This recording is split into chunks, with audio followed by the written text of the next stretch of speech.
The tension between Joe Biden and Kamala Harris continues to play out in public in what has to be one of the most delicious storylines we've seen in a while. I mean, even though he was, feeble and not up to the job, even currently, never mind for a second term, you can't blame the guy for loathing her. She stuck the knife in his back. She clearly was ready to go just as soon as he just out of the blue called her. She was totally surprised to receive the call and told her that he wasn't going to run again. Within 2 minutes, she had the whole thing secured. And now, slowly but surely, he's like, I'm still president. And as of today, you're pretty much a no one. And it's been very interesting to watch him try to undermine her. So first, she went out there on Friday and she was doing a campaign event. And for the first time ever, he went into the White House press briefing room and gave a presser about the hurricanes happening down in the Southeast and said all sorts of nice things about Ron DeSantis. He stole her fire, and she'd been upset that she couldn't get Ron DeSantis to take her phone calls. Meanwhile, she's the vice president. She's not the president. And Joe Biden's like, he's been taking my calls. We're all good. He's been great. I've been great. He's been great. It's been great. Thumbs up for Ron DeSantis. Oh, what? Then this week it happened again. She went on The View. And at that moment, he went out and came to the microphones and once again started speaking about the hurricanes and basically embarrassed her. And hold on, I'm trying to find it. Then, okay, what is 28? Let's see. Oh,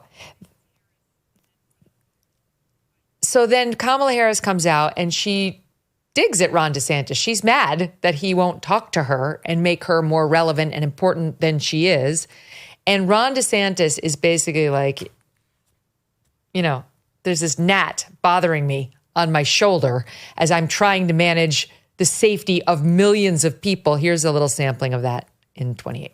Playing political games at this moment in these crisis situations, these are the height of emergency situations, is just utterly irresponsible, and it is selfish, and it is about political gamesmanship instead of doing the job that you took an oath to do, which is to put the people first. The governor of Florida has been cooperative. He said he's gotten all that he needs. I talked to him again yesterday, and I said, no, you're doing a great job. It's all being done well. We thank you for it.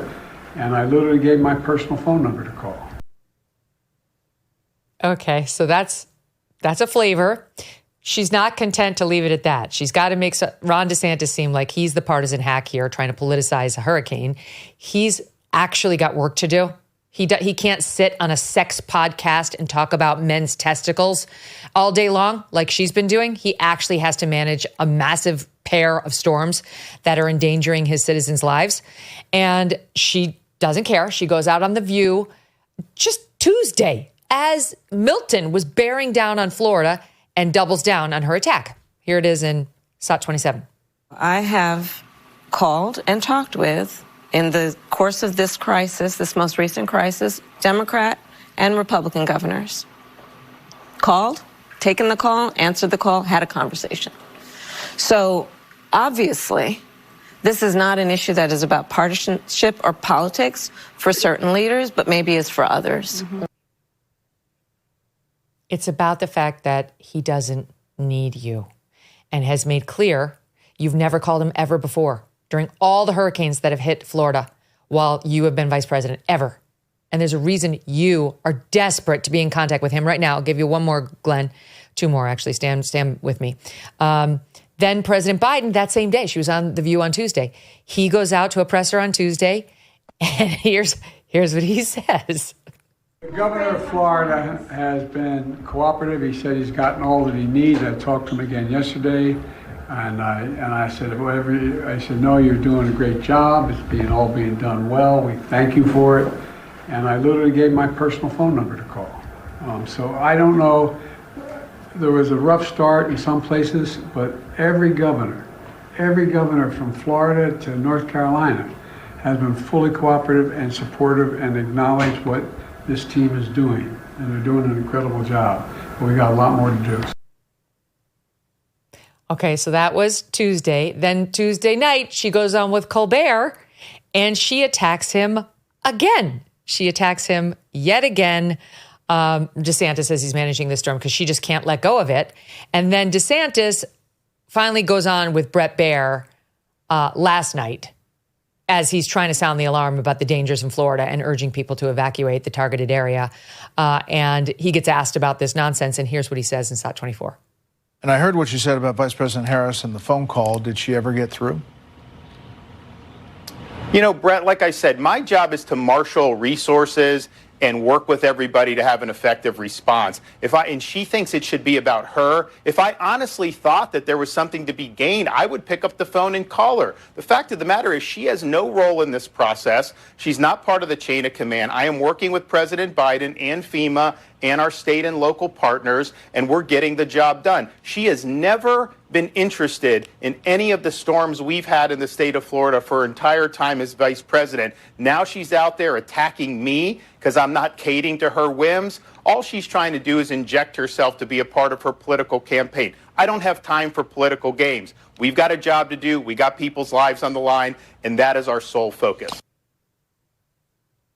She's managed to unite Joe Biden and Ron DeSantis, Glenn. What's happening here? There's so many revealing but even more entertaining aspects to this. First of all, just put yourself in Ron DeSantis' shoes. You have this very scary hurricane. I have relatives in Florida. That's where I grew up. It passed by South Florida, but the center of the state is getting utterly decimated. So you're the governor of Florida. You have extremely serious responsibilities to the people of your state. And of all the people that you would want to speak to, if you created a list of all the people you would like to speak to help you get the things you need to provide services for the people of your state, the vice president of the United States, a ceremonial position, would be literally last on your list. Why would he possibly want to talk to Kamala Harris about anything? And also, it's so transparent why she's calling. That's the worst part. And then for her to turn around in this projection and say that it's DeSantis who's politicizing it when she had no interest ever before in natural storms or disasters or anything else. Suddenly, a month before the election, she wants to be able to say, I briefed the Governor DeSantis, he briefed me. It's so transparent. But I also do think the funniest part of all of this, and this is not the first time this has happened. It's happened many times. You went through a lot of the examples and there were others. But just think about it from Joe Biden's perspective.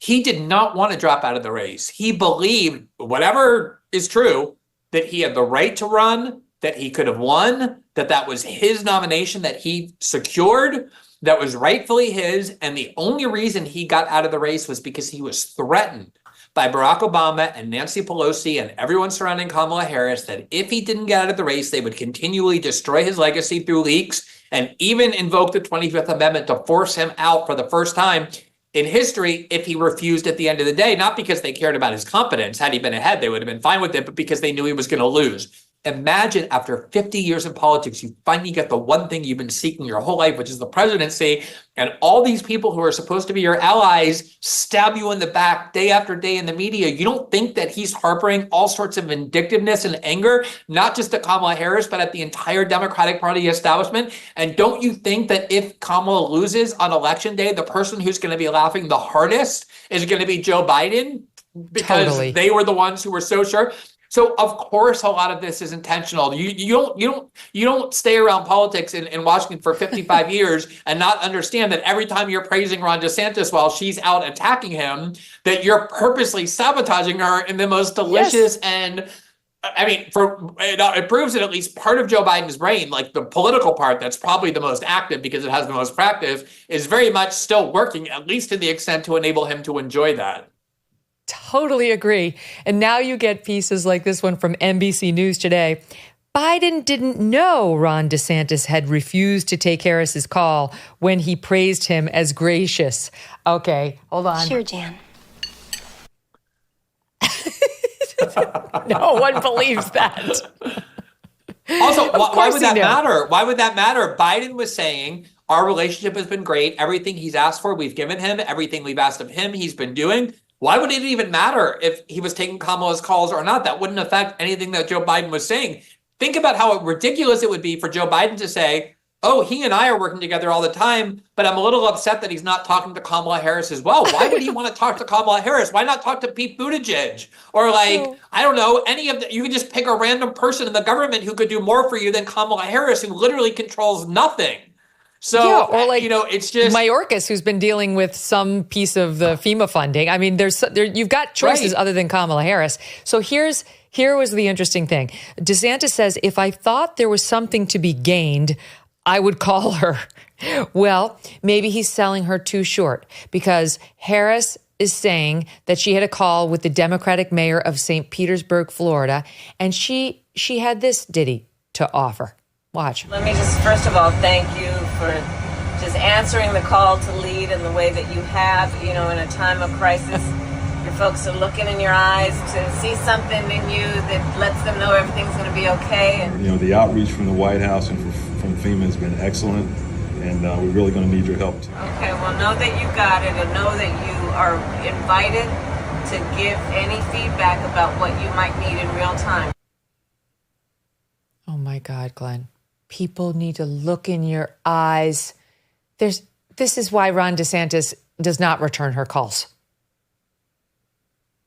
I mean, Ron DeSantis has had always very low patience, maybe even lower than would be good for him in terms of political interest, with political theater, with political nonsense. He takes that job seriously. He really believes in results. I think that's part of what made him not such a great politician when he ran for president. But in this particular case, that's the sort of thing that you want when you're dealing with something as devastating to the people of your state as a hurricane.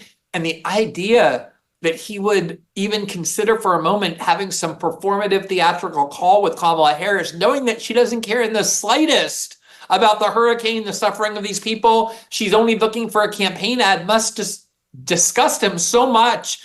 And then the fact that he even had to address it probably irritated him even more. And this is the sort of thing I'm saying, is that it shows how politically inept she is. Like, even in that conversation with the St. Petersburg mayor, it just came off as so disingenuous. It's just like it did. Oozing this theatrical concern, pretending that she had control of FEMA. The whole thing is just so vacant. And that's the word that I would probably choose more than anything else for Kamala Harris and her campaign. Imagine waking up one day to find out your home no longer belongs to you. Someone somewhere has stolen it. They've stolen your property right out from under you. It sounds unthinkable, but it is a sad reality for some American homeowners and a risk for anyone that owns property. It's called house stealing. That's what the FBI says. It's a form of real estate fraud where scammers leverage loopholes in the system to fraudulently transfer your home's title into their name, then take out loans against your property, or even sell it behind your back. By the time you find out, the scammer's long gone, leaving you, the legitimate homeowner, to clean up the mess. But right now, Triple Lock Protection is available through HomeTitleLock.com, offering 24/7 title monitoring, alerts, and restoration services. You can sign up today at HomeTitleLock.com and use the promo code Megyn for 30 days of protection for free and a comprehensive title scan to make sure you're not already a victim. That's promo code Megyn and HomeTitleLock.com by using the link below. Thanks so much for watching. If you like what you just saw, hit the subscribe button for more clips and full episodes.